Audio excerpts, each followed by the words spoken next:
I have to tell you, I'm both challenged and excited. My excitement is I get a chance to give something back. My challenge is the shortest seminar I usually do is 50 hours. And I'm not exaggerating. I do weekends, and what I do more than that, obviously, coach people, but I'm into immersion, because how'd you learn language?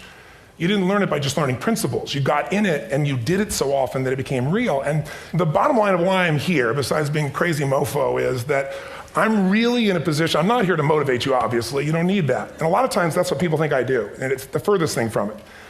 What happens, though, is people say to me, well, I don't need any motivation. And I say, well, that's interesting. That's not what I do. I'm the why guy. I don't know why you do what you do. What is your motive for action? What is it that drives you in your life today, not 10 years ago, or are you running the same pattern? Because I believe that the invisible force of internal drive activated is the most important thing in the world. I'm here because I believe emotion is the force of life. All of us here have great minds. You know, most of us here have great minds, right? I don't know if I'm in the category, but we all know how to think. And with our minds, we can rationalize anything, we can make anything happen.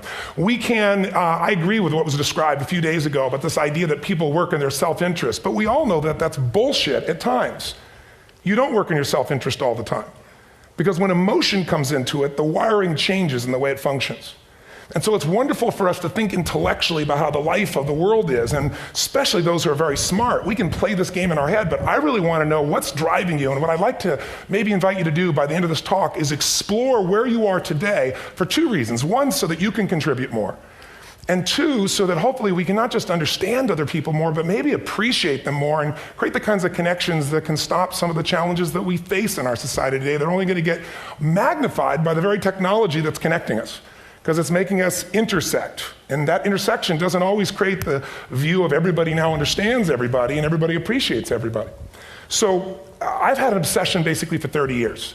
And that obsession has been what makes the difference in the quality of people's lives? What makes a difference in their performance? Because that's what I got hired to do. I got to produce the result now. That's what I've done for 30 years. I get the phone call when the athlete is burning down on national television and they were ahead by 5 strokes and now they can't get back on the course. And I got to do something right now to get the result or nothing matters. I get the phone call when the child is going to commit suicide, and I got to do something right now. And in 29 years, I'm very grateful to tell you I've never lost one in 29 years. It doesn't mean I won't someday, but I haven't done it. And the reason is an understanding of these human needs that I want to talk to you about. So when I get those calls about performance, that's one thing, like how do you make a change? But also, I'm looking to see what is it that's shaping that person's ability to contribute, to do something beyond themselves. So maybe the real question is, you know, I look at life and say there's 2 master lessons. One is there's the science of achievement, which almost everyone in this room has mastered to an amazing extent. That's how do you take the invisible and make it visible, right? How do you take what you dream about and make it happen, whether it be your business, your contribution to society, money, whatever it is for you, your body, your family. But the other lesson of life that is rarely mastered is the art of fulfillment. Because science is easy, right? We know the rules, you write the code, you follow those, and you get the result. Once you know the game, you just, you up the ante, don't you? But when it comes to fulfillment, that's an art. And the reason is it's about appreciation and it's about contribution. You can only feel so much by yourself. So I've had an interesting laboratory to try to answer the question of the real question, which is what's the difference in somebody's life if you look at somebody like those people that you've given everything to, like all the resources they say they need. You gave them not a $100 computer, you gave them the best computer. You gave them love, you gave them joy, you were there to comfort them. And those people very often, and you know some of them I'm sure, end up the rest of their life with all this love, education, money, and background, spending their life going in and out of rehab. And then you meet people that have been through ultimate pain, psychologically, sexually, spiritually, emotionally abused, and not always, but often they become some of the people that contribute the most to society. So the question we got to ask ourselves really is, what is it? What is it that shapes us? And we live in a therapy culture. Most of us don't do that, but the culture is a therapy culture. And what I mean by that is the mindset that we are our past. And everybody in this room, you wouldn't be in this room if you bought that theory, but most of society thinks biography is destiny. The past equals the future. And of course it does if you live there. But what people in this room know, and what we have to remind ourselves though, because you can know something intellectually, you can know what to do and then not use it, not apply it. So really what we got to remind ourselves is decision is the ultimate power.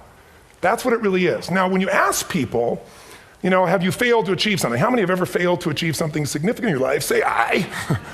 Thanks for the interaction on a high level there. But if you ask people, why didn't you achieve something? Somebody who's working for you, or a partner, or even yourself, and you failed to achieve a goal, what's the reason people say they failed to achieve? What do they tell you?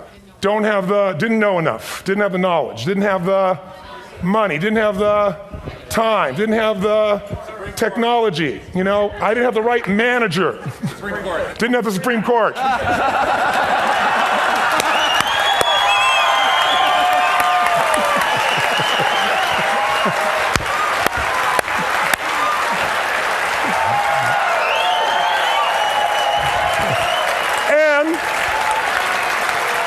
And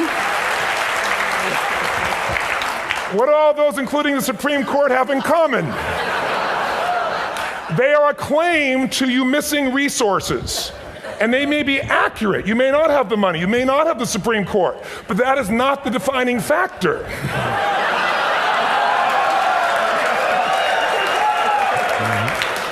And you correct me if I'm wrong. The defining factor is never resources, it's resourcefulness. And what I mean specifically, rather than just some phrase, is if you have emotion, human emotion, something that I experienced from you day before yesterday at a level that is as profound as I've ever experienced, and if you'd communicated with that emotion, I believe you would have beat his ass and won.